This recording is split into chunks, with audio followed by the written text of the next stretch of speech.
দেখো পয়লা বৈশাখের সব কেনাকাটা কি দিয়েছে মায়ের ছোট বাচ্চার জন্য। মায়ের ছোট বাচ্চার জন্য বলো কি বলে কি বলে এরমি কি বলছে? কেন কেদার যাওয়া হবে না?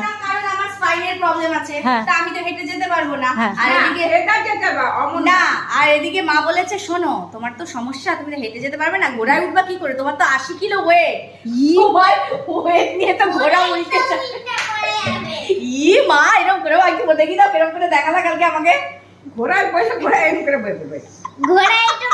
তার মানে মা তুমি খুশি? তুমি তার সঙ্গে মা কি বলেছে, যদি মা বসে তাহলে মা বলেছে মার বয়সে মা 60 কিলো ওয়েট নিয়ে ঘোড়ায় উল্টা দিছে, তাহলে আমার মতো 80 কিলো নিলে পড়ে যাবে। তার মানে মা এবার নিশ্চিন্ত। রুমি আমরা যদি কেদার যাওয়ার কথা বলি মা বলে যা যা কোনো ব্যাপার না, আগে মনে মনে হাসবে, তোরা তো কেদার পর্যন্ত পৌঁছাবেই না। হ্যাঁ কি মজা, জানো না কালকে আমি তো ভিডিওটা মা এগুলো তো খুব খারাপ মা তোমার। হ্যাঁ মা না তোমার এইগুলো তো খুব খারাপ মা, তুমি মনে মনে এরকম কেন? তোমার এমনি তুমি সব জায়গা, তোমার সব জায়গা ঘোরা, শুধু আমরা কোনো জায়গা ঘুরিনি, তুমি কোনো জায়গায় যেতে দাও না কেন? এই না গো রুমি কেদার যাবো, রুমি কেদার যাবো। তোমার ভাই অমরনাথ যাচ্ছে। ভাই কবে? আমার উপর ক্ষেপে আছে, বলেনি এটাও বলেনি তো। কবে যাচ্ছে না তো? এই জন্যই তো আমার উপর ক্ষেপে আছে। অমরনাথ যাবে, এবার অনলাইনে তো তোমার রেজিস্ট্রেশন করতে হয়, তার আগে মেডিকেল সব টেস্ট করতে হয়। মেডিকেল করতে হবে হ্যাঁ। এবার 5 জন না 6 জনের ওদের গ্রুপ ছিল, তার মধ্যে 3 জনের হয়ে গেছে, আর ওকেও সেদিনকে ডেকেছিল কিন্তু ওর অফিস ও আসতে পারেনি।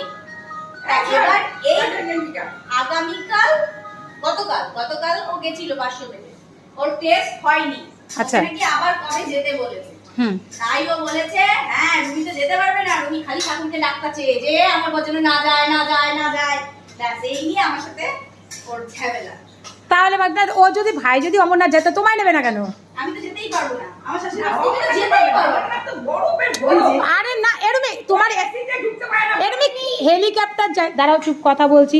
রুমি হেলিকপ্টার যায় অমরনাথে। রুমি সবচেয়ে রুমি তোমার এইদিকে চিন্তা করতে হবে না, তুমি অমরনাথ চলে যাও। অমর শুধু তো ভাই তো দেখো ভাই 1 মাসের জন্য কোথাও যাবে না, ভাই শুধু যাবে ঘুরবে চলে যাবে। তুমি অমরনাথ তোমারও মেডিকেল করো না, ও বাবা ওদের হয়ে গেছে, আর আমার হবে না। আমায় বলেছিল, আমি বললাম তাহলে যাও তোমরাই ঘুরে। তাই এখন বলেছে যে আমার তুমি তো পারবে না, এবার তুমি ঠাকুরকে ডাকবে যাতে আমারও না যাওয়া হয়। এটা ভুল করলাম। মা কি করে গো ঘট ঘট ঘট ঘট, ওইখান থেকে এইখানে চলেছি মার ঘট ঘটের জন্য। মা ঘট